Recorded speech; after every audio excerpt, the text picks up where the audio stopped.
Okay. You can put your hands down now, sit comfortably, because just say a few words to begin this Monday meditation retreat. Of course, the first thing I'd like to say is that this retreat is the retreat of peace and happiness. One of the famous teachings of the Buddha. First of all, can you hear at the back? You put your hands up in the back if you can hear. Okay, you can't really hear. Is that any better? Can you put your hands up if you can hear at the back? Okay, good.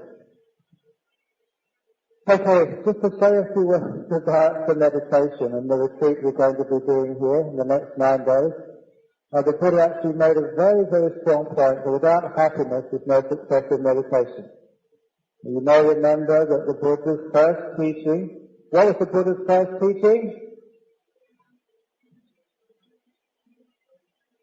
Who knows the Buddha's first teaching?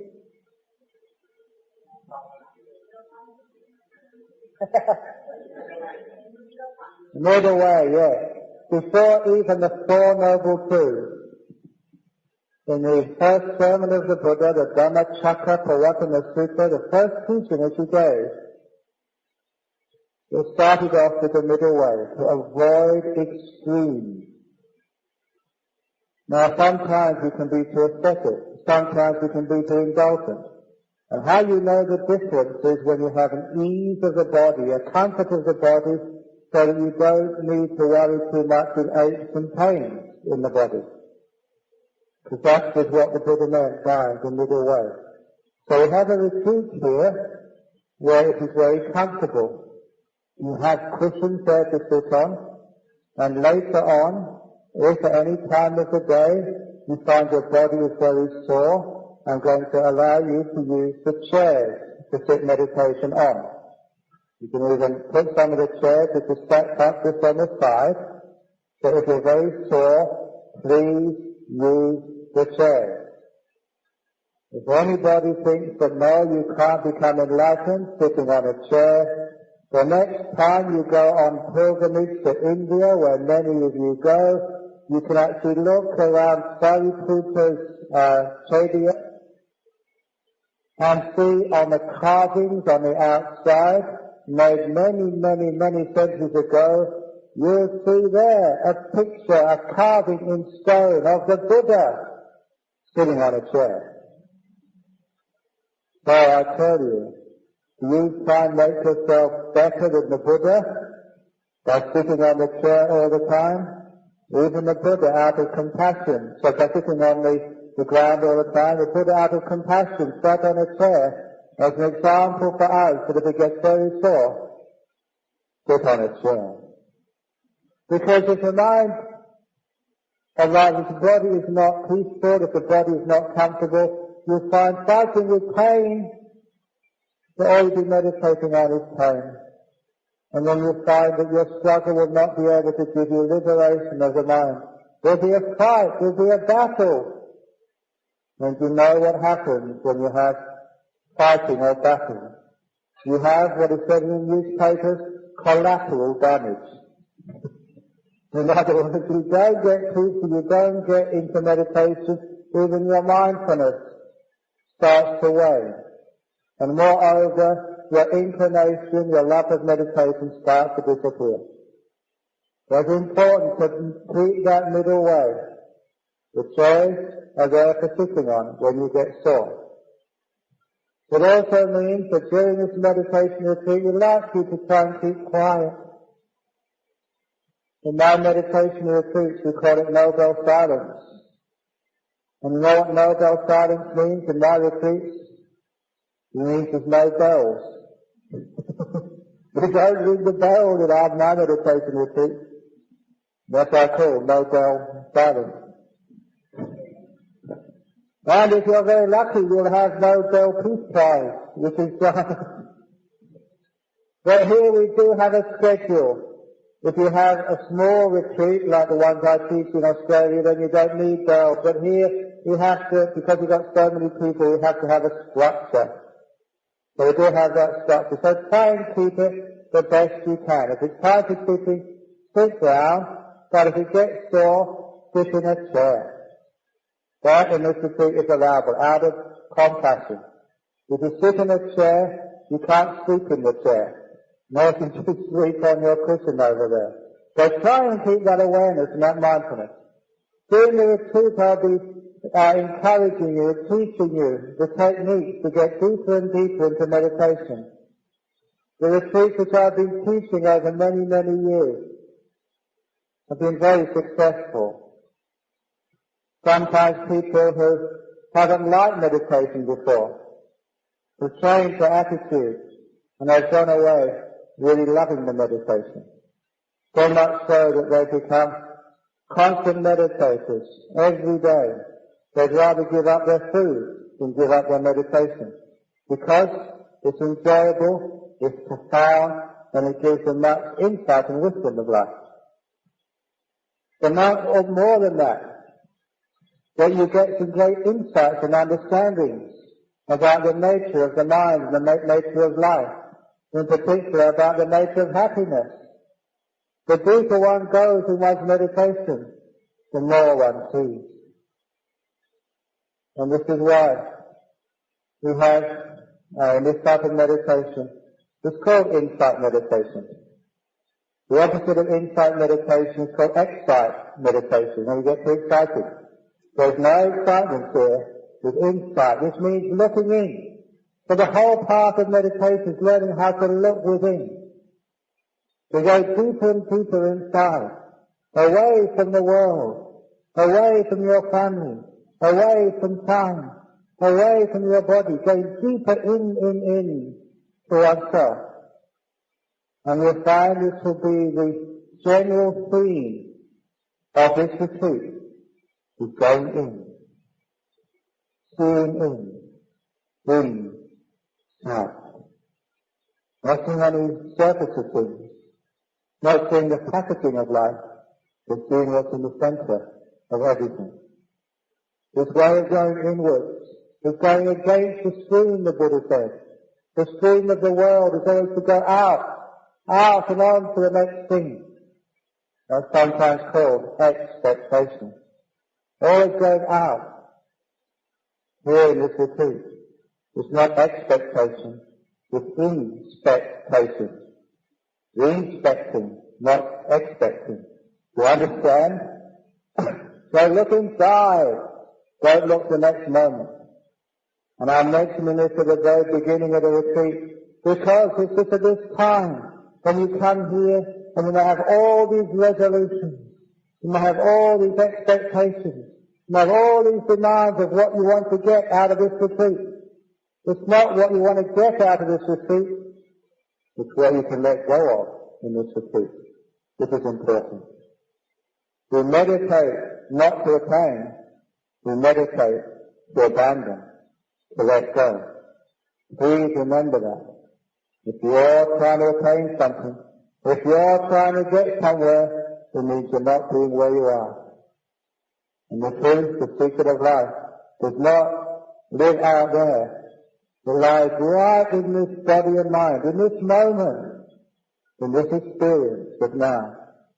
In this meditation, I'm going to encourage you to be more accepting of the present moment, more accepting of this, and to see when there's an embracing of the present moment, when there's a non-fighting and making peace with every moment, no battling, you'll find that the nature of the mind is to go inwards,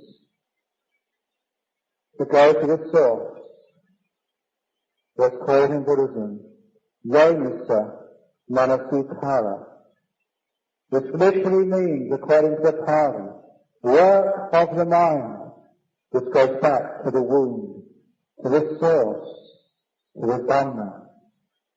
Now this is what we're going to be doing. We're going to go inward, in. And that's the reason why we do have silence. Whenever you start speaking with someone else, you're sending your mind in the wrong direction. You're sending it out. Whenever you start expecting or planning, you're sending the mind out into the future. When you start remembering, going off into the past, you're sending the mind out from the present moment into what's happened before. So please, write the slate clean. No past, no future. No talking. Allow the mind to get centered. Go in. And as you do this, you'll be quite surprised with patience how easy this is. It's easy for two reasons. First of all, it's easy because you don't have to do the meditation. You literally have to get out of the way and let the meditation happen.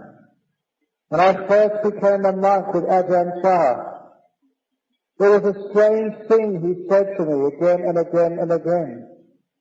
He said that this monastery is like an orchard, like a mango grove. And he said the mangoes have already been planted. The fruit's already on the trees. You monks don't have to do anything. All you need to do is to stop, wait, and let the mangoes fall. I can understand what he meant for many years. What do you mean? I'm a monk. I have to strive. I have to struggle. I have to do something. Many years later, and I understand what meditation really was and how it worked. I understood what a beautiful teaching that was about how in this meditation retreat, all you need to do is to sit there, do little, do nothing at all, and the mango drops right into your palm. This is called letting go. Going against craving, making peace, allowing stillness to seep in, so you can start to see things as they truly are. And the wonderful thing about this is it's easy because you don't have to do anything, and when it starts to work, you realize that ease comes into the mind, and ease and a freedom which you've never experienced before.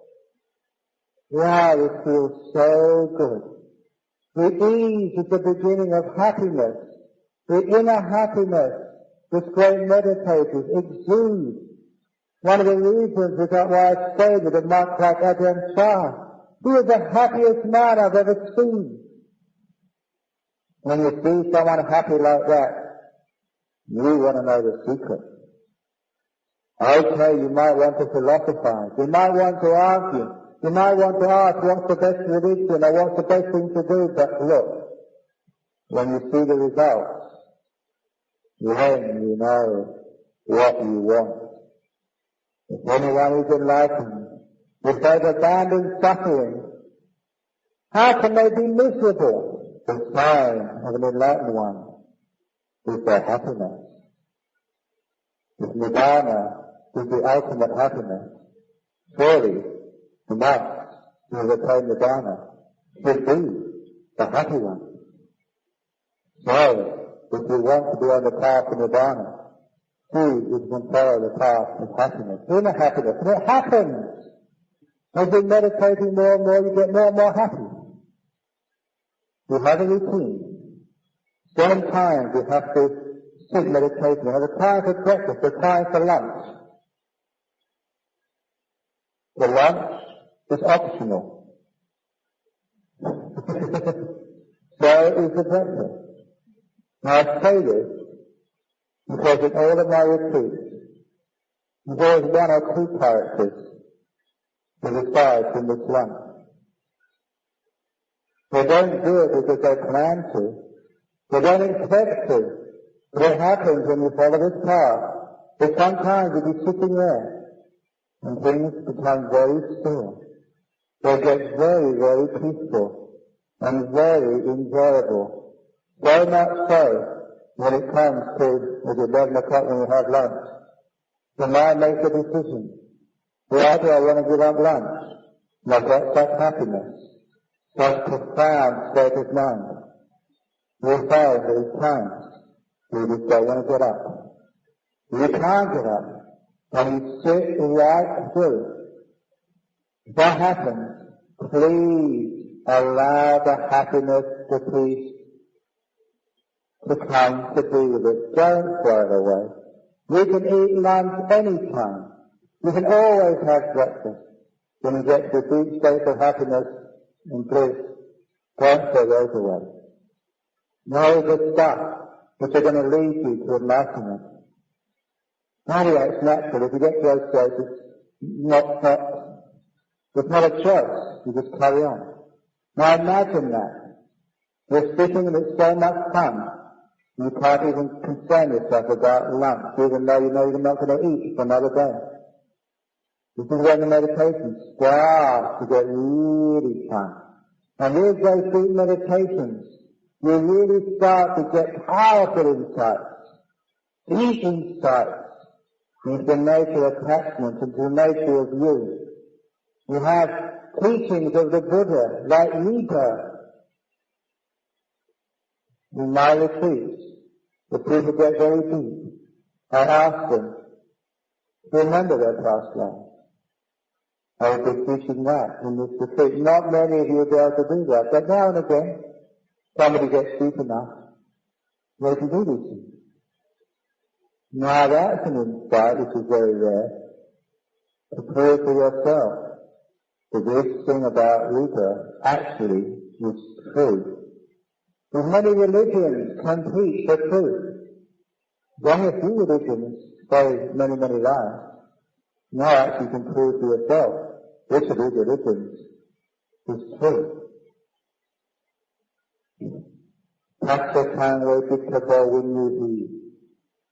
The truth to be seen, each wise person for himself.